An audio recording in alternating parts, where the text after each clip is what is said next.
this is what the one we got looks like. They're slightly different, not too bad, you know, they're somewhat similar, but yeah. So I don't know what happened there. Just, I don't know. Ultimately, we're reaching out. Maybe they got a revision thing that I don't know about. So we'll wait to hear back from them and see what they say. Ultimately, hopefully we can get something pretty similar and get this switched back around. And thankfully, this one still functions. And we can just continue on. It's not going to hold up the project. We can still do all of our other stuff. So at this point, we've gotten most all the sensors changed. We're waiting on the adapter plug for the liquid level still. But we can go ahead and start on the oil assembly repairs, which is going to be the oil pump, the oil heater. We have a couple more temperatures, and like the oil side, we're going to change the VSD coolant, but I'm going to do that when we do the VSD itself. Just little things that come up on jobs, you know, sometimes it just, yeah, we either got the wrong drive or there's some kind of revision thing I'm not aware of, but honestly, that drive's not going to fit in this panel no matter what I do. Like I'd have to do some serious modification, so I think we just got sent the wrong one. We need to give them the right one back and go from there.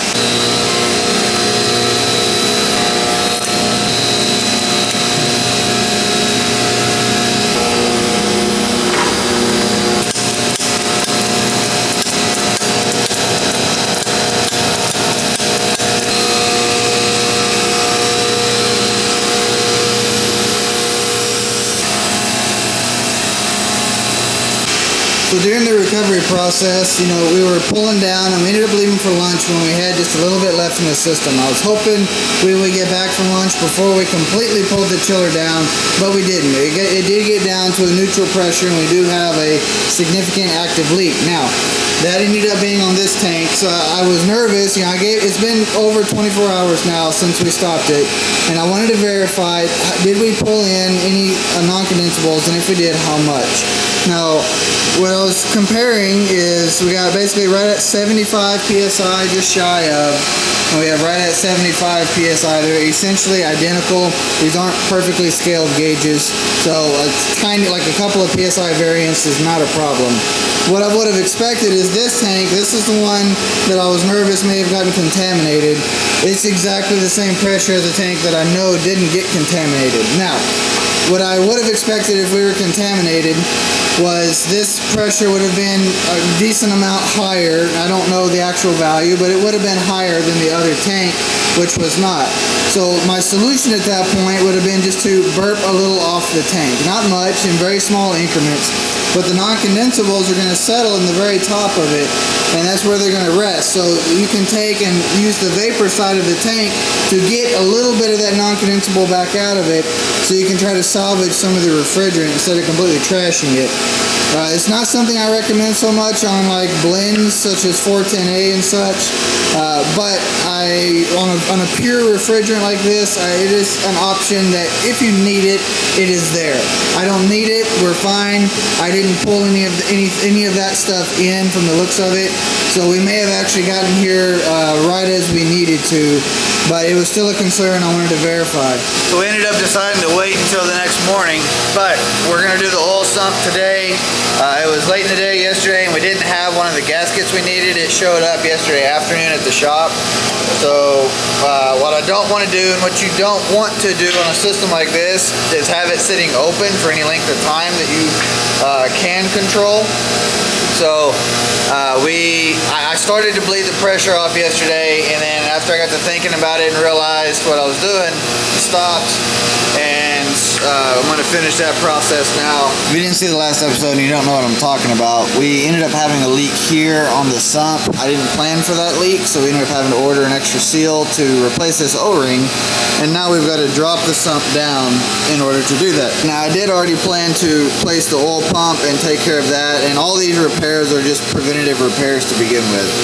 The customer just wanted a full sweep through of the most common items, so we're here doing that. So the first thing we're going to do is we're going to get this in turn bell assembly out. We're going to take care of that, unhook all this, and then once that weight is out of there, then we're going to actually drop that sump down to where we can get to that O-ring, change it out, put it all back together, and then have this back on pressure today. And actually, once we do that, everything we needed to do for pressure testing will be done, and that'll be our next step, is hopefully pressure test over the weekend, because today is Friday.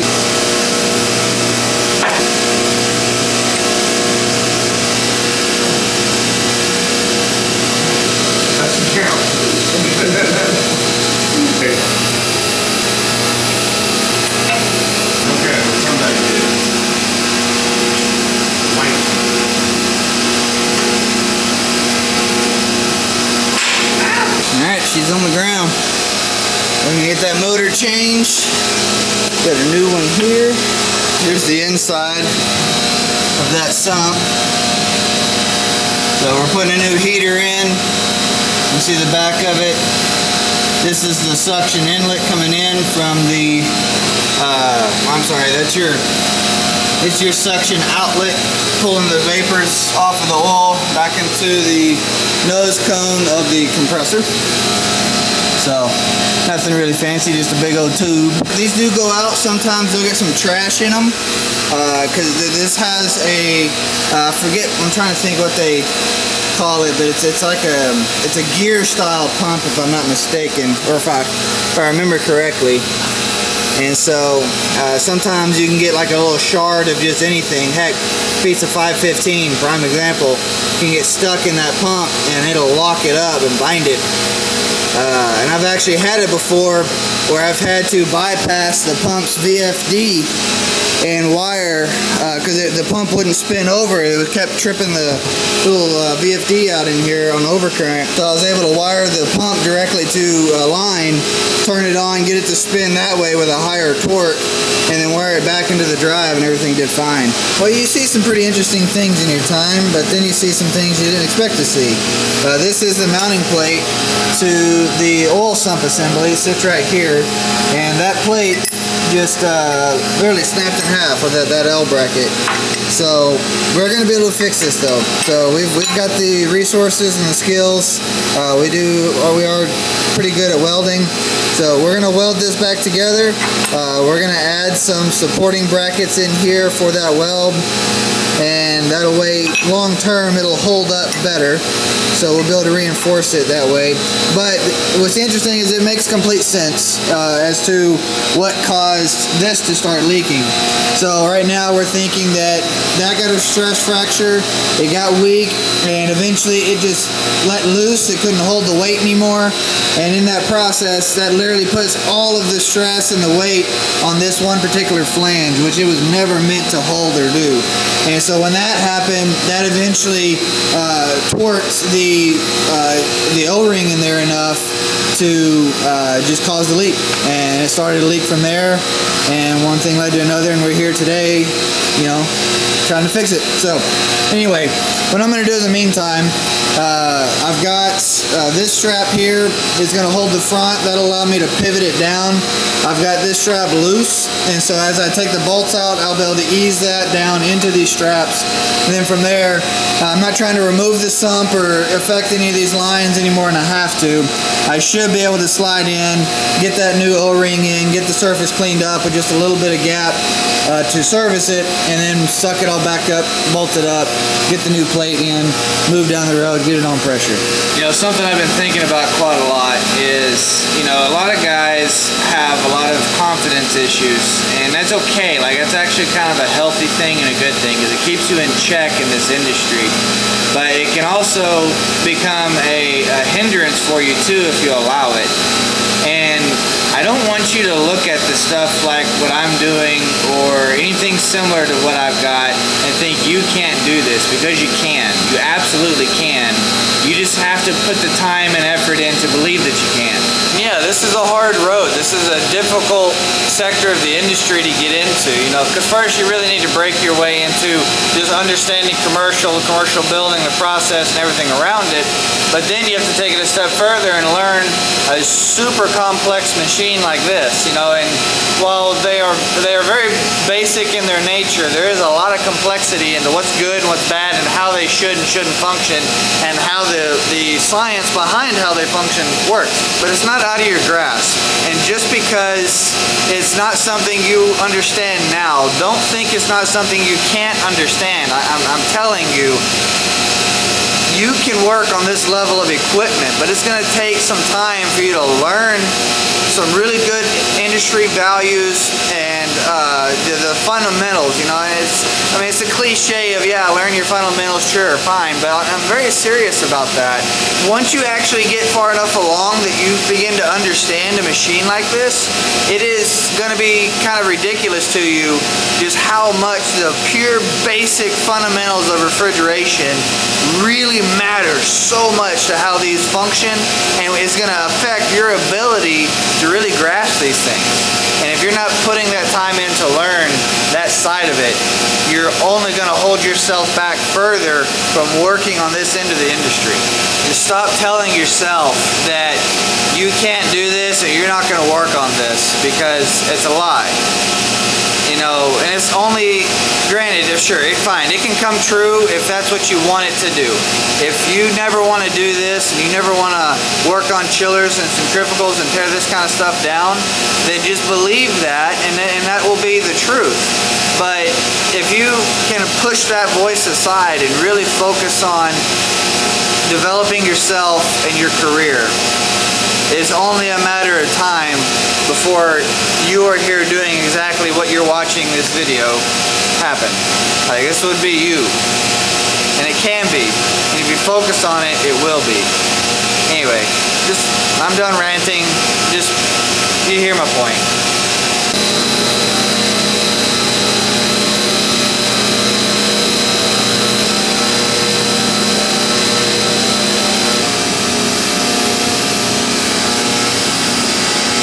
Got the plate fixed. We took a small, like, little quarter-inch L bracket of sorts and stuck that into the slot there and just welded it all in, put some primer on it. We can paint it up, make it look nicer later.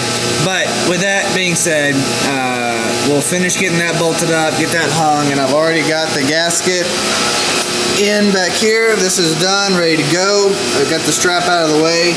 So once that is bolted and in position, I'll finish bolting this up. We will temporarily tie these in. We realize that we are missing a couple of gaskets, so I got those getting overnighted.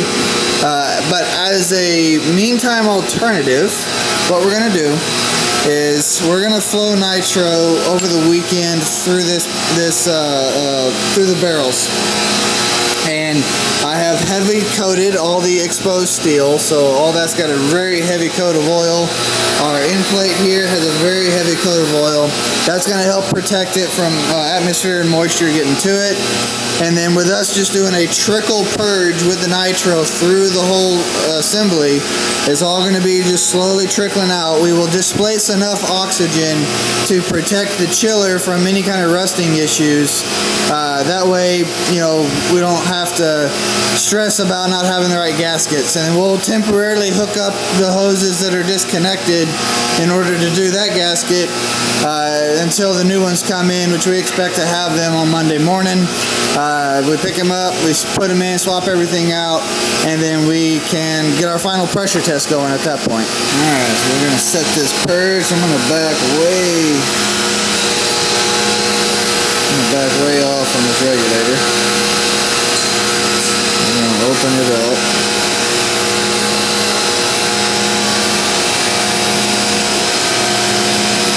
I'm just going to have it barely trickle. Okay, so we're open.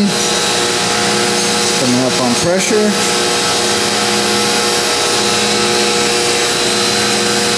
And part of what I'm going to do is I'm going to take this off. I want to set it to where I just barely feel the trickle basically against my skin. But if you set it too much, you know, you can just overdo it. And essentially it's only going to give you a few hours of protection. Granted, we do have a fairly large volume of space we need to protect, so this tank probably won't last all weekend, but if it did, that'd be wonderful. So we got all the gaskets and seals we need finally, and I ended up telling my guy, listen, I don't want to be screwed up here, just over order all of it, and we have extra when we need it. So we're getting our lines hooked back up now. I ended up getting a new valve for this suction over here because, I'll show you. As I was working on it, I noticed that didn't look right. So I'm not exactly sure when that happened, how it happened, but regardless, I didn't really care to leave it that way. It looks like it's been this way for a little while. This chiller over time has had some surge issues, and I decided to go ahead and change out the surge safety switch, or the thrust bearing switch. So this is the original style. This is how they used to do it. What it did is this little brass tube, the tip of it, the thrust bearing would start to rub against it on the high-speed shaft and eventually would wear through and penetrate the jacket. And when it did, it would release the charge inside of this tube and would open the switch up. This machine hasn't been overhauled and I don't know when, and it's had enough issues over time that I just wanted some security blanket. So I went ahead, I decided I was going to change it out of precaution. Thankfully, the old switch, the original one, which is this one, does not have any kind of wear or anything else on it. That's a really good sign. That means that our thrust bearings are still doing really well and they haven't wore down to the point of having contact on this, because you will have it to where you'll start to see some scuffing and wear on this before it actually gives it up. The newer style is a proximity that's actually sensing the distance of the thrust bearing itself as it comes in close to the contact pads on the backside of the high-speed shaft, and that end plate that's in there. So it's a completely different style, and it's one that can detect a critical state for the thrust bearing, which by the time these start to trigger, that means that bearing is wore out quite a bit. So you can get a preliminary warning with the sensor style, which all the new ones will have. It's the older ones like this that, that when this goes, it trips, it's done. If you trip this, you're just due for an overhaul, and that's all there is to it. Well, we almost got away with it. We did not change the O-ring here, and sure enough, as we got it up to pressure, you could feel and hear it leaking out of this joint. So we're going to take this off. We're going to get that O-ring changed out. We should have one. Yeah, that O-ring is definitely gone. And I didn't anticipate having to do this one, but that's the way it goes, guys. You genuinely do your best to anticipate, be prepared, do everything you can, follow the rules, and sometimes it just still fights you.